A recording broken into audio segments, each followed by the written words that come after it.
You want me to introduce you? I'm the subscriber coordinator at the Brecht Forum. You I are?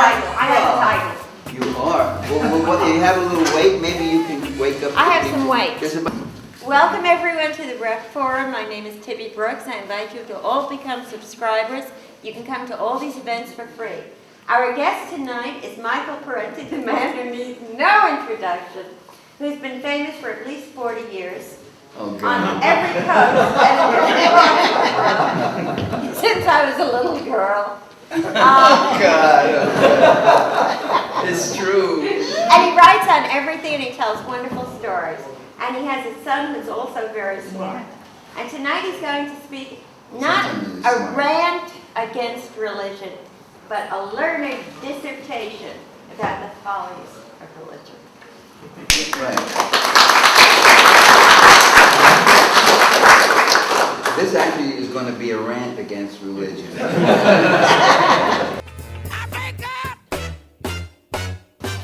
One of the groups I have a chapter on the evangelicals, who sell religion. They sell it.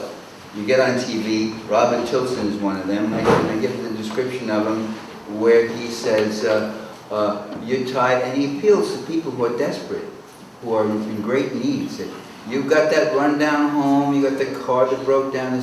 You want something better? God will provide it." So God hands out goodies, material goodies. It's called prosperity theology. But let me tell you about Tilson. I hate his guts, but the way your material situation will better is you send money to the ministry, which means to him. And then he intercedes, he prays to God, and God takes care of you. See? So you have to get it directly from God after making a donation to God's messenger or minister. He gets money the old-fashioned way from other people, and he makes these appeals. He makes them on the day, sometimes right after the Social Security check has arrived. And it's not just for money; it's for people who are ill and sick, and he'll cure you and do all this stuff. The man belongs in jail, and he's got millions of dollars. He preys off the hardships and torments of people. What it was like now. What's interesting about Tilson and Jimmy Swaggart and a few others, and now we see Glenn Beck, our friend Glenn Beck, in front of mine. They claim conversations with God. He said, "I talked to God, and He said, keep going." Wait a minute. He said. When did he say this? You see.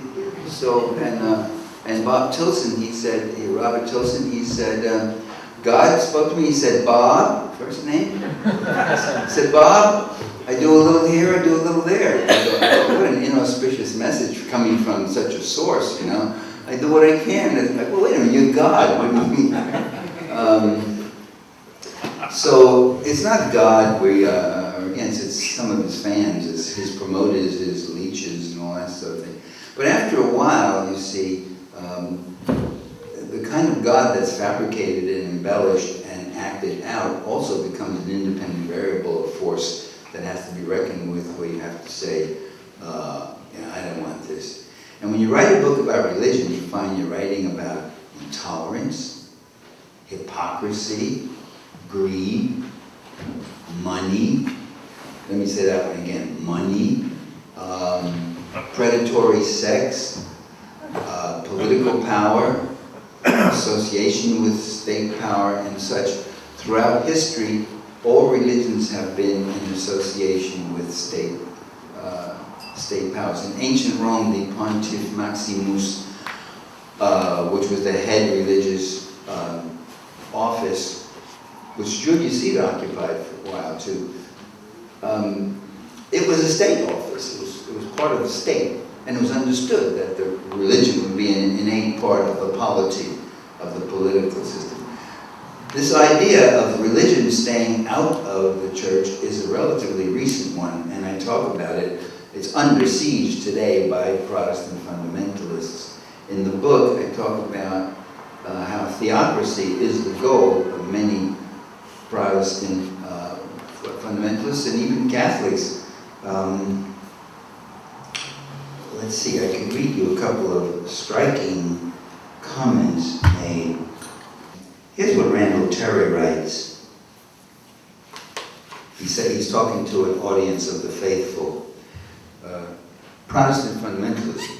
I want you to just let a wave of intolerance wash over you.